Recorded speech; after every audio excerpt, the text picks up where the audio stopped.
Attorney General Jeff Sessions speaks about domestic security in New York on November 2, 2017 in New York City. By Spencer Platt. Getty Images. For nearly a year now, or arguably two, everything to do with Donald Trump has been reported as a major scandal, the death spiral, the bombshell, the walls crumbling, or the beginning of the end. I admit to calling a death spiral or two myself, but my death spiral sensor timing was off. Anthony Scaramucci does that to a man. Like Trump, I blame everyone else for this. Everyone around me is freaking out, so I have to join in sometimes. There's also a hot, if competitive, market for the end of Trump.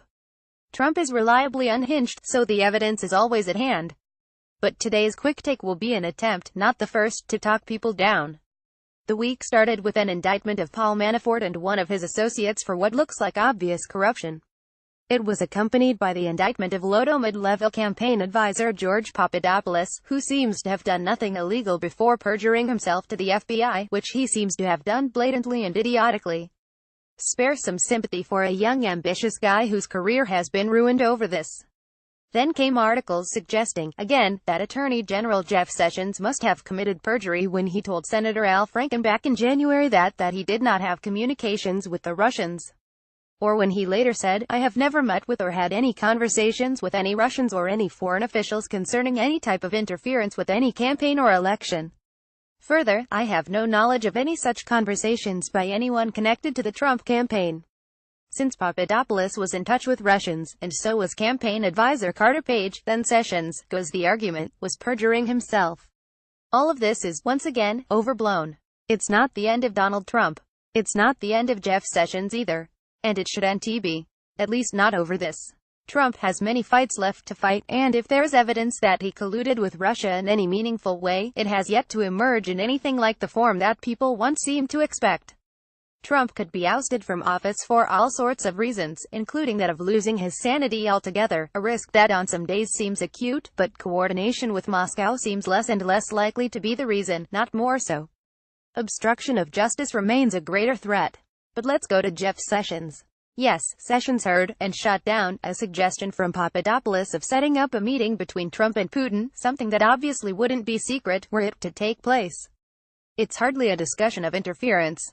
As for this week's CNN headline blaring that Carter Page testifies he told Sessions about Russia trip, the trip Page took in the summer of 2016, shall we recall who else, besides Jeff Sessions, knew that Carter Page was taking a trip to Russia? You, me, everyone. It was extensively covered at the time and soon after.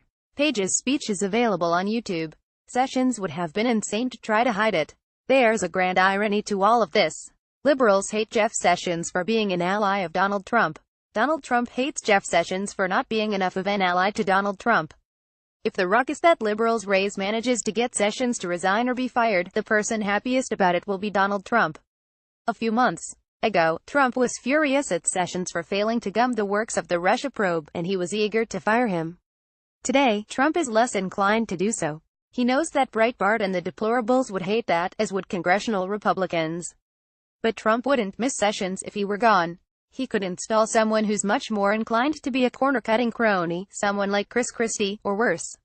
Sessions is partisan and conservative, and he was stained by his repeated passivity toward Trump in defending the independence of James Comey.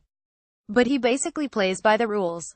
People don't seem to consider how much worse things could be if he were replaced. Meanwhile, we see Trump weathering new developments in his reliable no-puppet nor the-puppet style. As Manafort's indictment has hit the news, Trump has been tweeting about how the real crooks are the other side, pointing to the deleted emails, uranium, Podesta, the server, plus. That's less the sound of Trump being forced out of office than Trump being Trump. Be prepared for 3 more years of this.